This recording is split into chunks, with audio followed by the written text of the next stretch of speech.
नमस्कार, मैं हूं अमित पालित। पूरी दुनिया की धड़कनें पुतिन के एक सिग्नेचर ने बढ़ा दी है।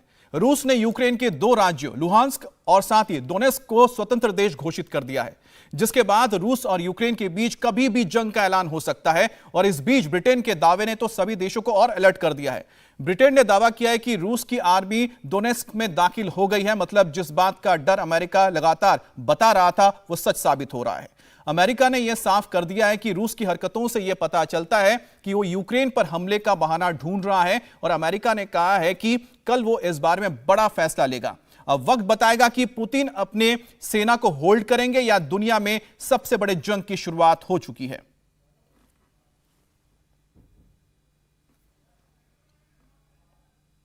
रूस के एक्शन के बाद यूक्रेन ने पुतिन को चेतावनी दी है। यूक्रेन के राष्ट्रपति व्लादिमीर जेलेंस्की ने कहा है कि उनका देश किसी से नहीं डरता है और यूक्रेन अपनी जमीन को किसी को लेने नहीं देगा। हम अपनी खुद की रक्षा कर सकते हैं। रूस ने जो किया है उसे कहीं से भी जायज नहीं ठहराया जा सकता है। हम अपनी संप्रभुता कायम रखने के लिए सब कुछ करेंगे। हम शांतिपूर्ण और कूटनीतिक प्रयास जारी रखेंगे। हम अपनी जमीन पर हैं और हम किसी से नहीं डरते। हमने किसी पर आक्रमण नहीं किया है। हम अपनी जमीन किसी को लेने नहीं देंगे। हमें खुद पर पूरा भरोसा है।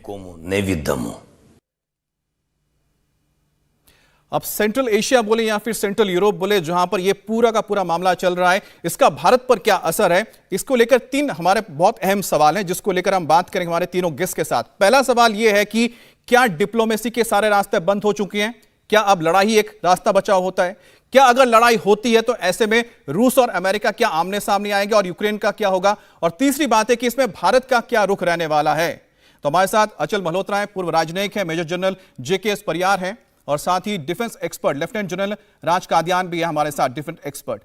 सर, मैं जाकर डिफेंस के बारे में बात करूं, लड़ाई के बारे में बात करें, लेकिन सबसे पहला सवाल तो यह है कि क्या अभी भी इस मामले में कहीं पर भी डिप्लोमेसी बची है जिसके जरिए लड़ाई को रोका जा सकता है? अचल सर, आप बताएं।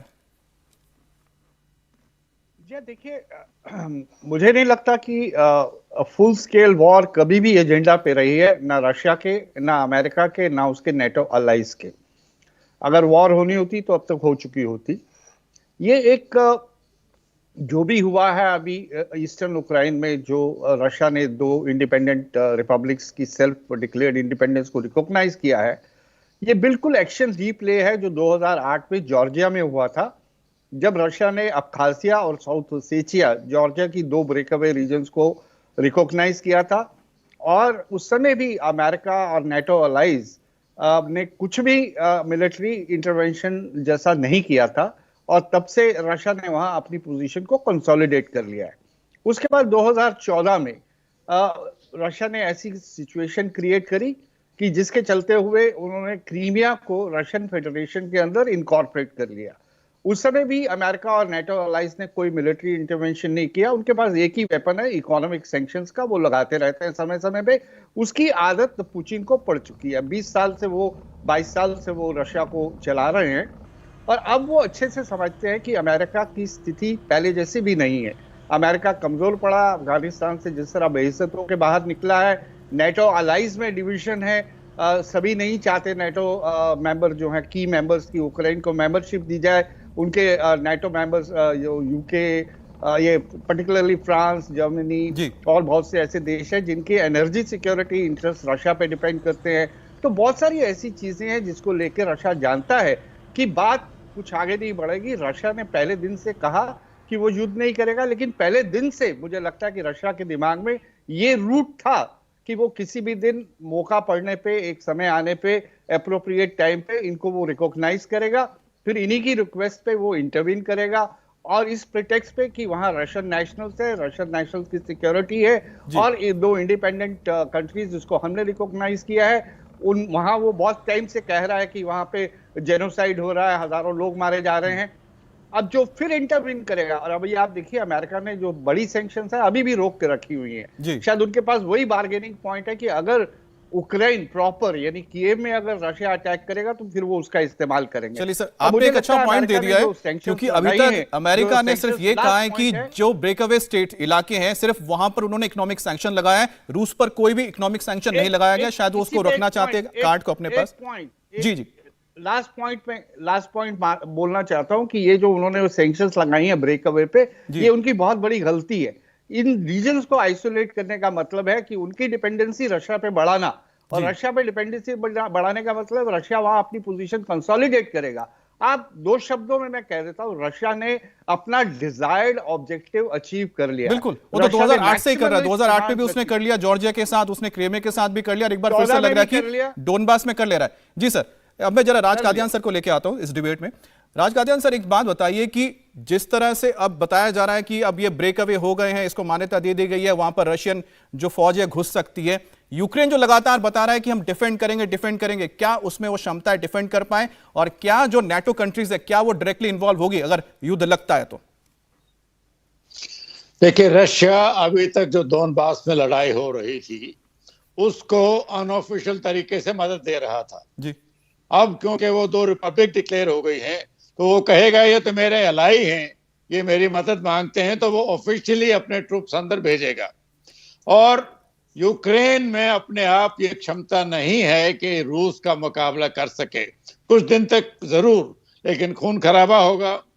जहां तक वेस्टर्न कंट्रीज का ताल्लुक है, अमेरिका और यूरोप का, वो अपने ट्रूप्स नहीं भेजेंगे, क्योंकि नेटो के रूल के हिसाब से भी, क्योंकि यूक्रेन मेंबर नहीं है तो अपनी फौजें नहीं भेजेंगे, मदद करेंगे, एम्यूनिशन, हथियार वो तो पहले से दे रहे हैं, लेकिन वो उनके पास एक ही ऑप्शन है कि वो सैंक्शन लगाएंगे।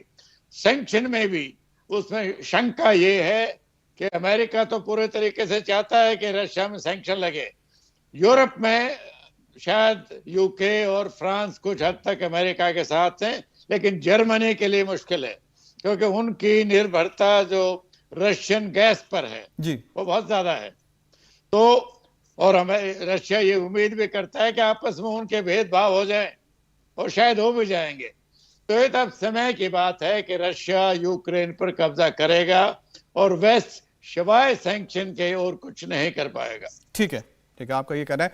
अच्छा परियार सर, एक बात बताइए कि अभी थोड़ी देर पहले जब बातचीत हो रही थी तो पता लगा कि जो डिफेंस मिनिस्टर हैं अमेरिका के, उन्होंने तो साफ कहा कि वो देखते हैं कि कीव में टैंक्स दौड़ रही हैं, तो क्या ये कोशिश हो सकती है रूस की कि वो सीधे, अगर लड़ाई लगती है और कोई भी कॉन्फ्लिक्ट होता है तो सीधा वो कीव में अपनी सेना भेज दे, क्योंकि पोलैंड के पास यानी कि बेलारूस में रशिया के सारे डिफेंस बेसेस भी है, वहां पर ऑलरेडी एक्सरसाइज चल रही है, 30,000 सैनिक पहले से वहां पर मौजूद हैं, और कीव की जो दूरी है वो बेलारूस से बहुत ही कम है।